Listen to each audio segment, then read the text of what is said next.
Surprise tax cuts are the headline act of Jim Chalmers' fourth federal budget, which has well and truly set us up for a cost of living election. So who exactly are the big winners under Labor's economic blueprint? Well, to break it all down, we're joined now by money expert Joel Gibson and Mumpower CEO Christie Nicholas, live in Melbourne. Morning to you both. Joel, to you first. Yesterday you said there'd be no surprises, but then there were these surprise tax cuts. So talk us through them. What do they look like and who's in line for them? Yeah, sure. They surprised even me. This tax cut doesn't kick in until next year, and then the full tax cut kicks in 2 years' time when it'll be $536. Half of that next year. They've done it by tweaking the bottom tax bracket.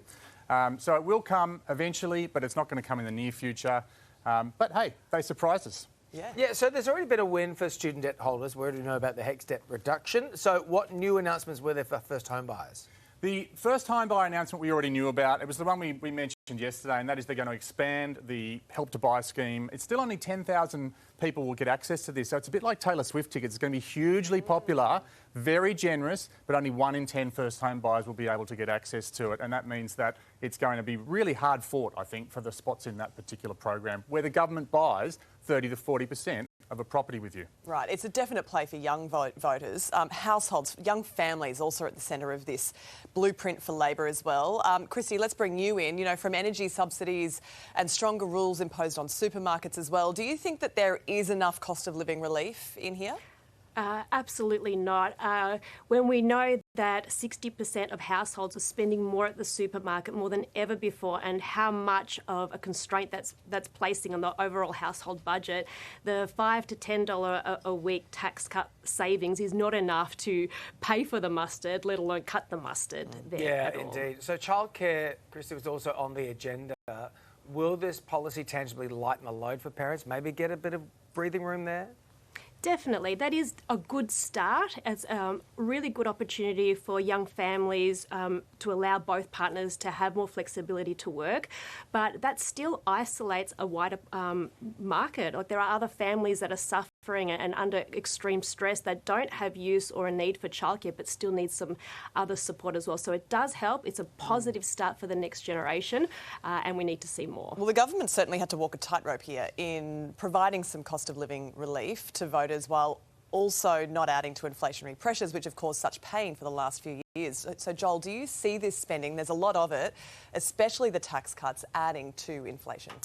Not in a major way. They've very carefully structured it, and that's why the tax cut kicks in, half of it next year and the full amount in 2 years, because they don't want it to be inflationary in the short term.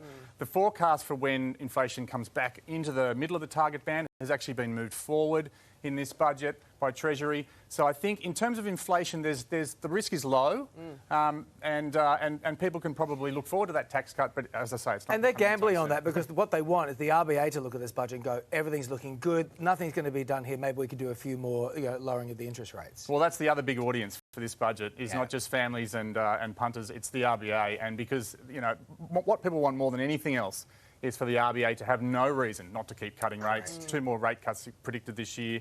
May and September is the consensus.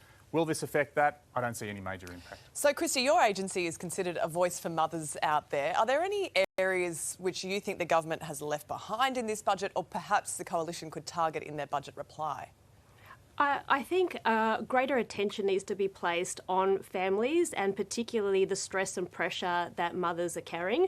We know that the data is showing that 63% of mums are really weighed down by what we know as the mother load, and that is really the pressures of life in general to keep everything together. And we know that the government does support different community groups and sectors with health and wellness programs and additional support, and it would be wonderful if the government could hear what was happening in households and the unsustainable pressures that they are under just to keep up with life, and introduce new products or policies that does ease that anxiety that families are facing. Yeah, which is why flexible working arrangements is probably going to become a bit of a battleground at this election as well. Christie and Joel, great to get your insights. Thanks.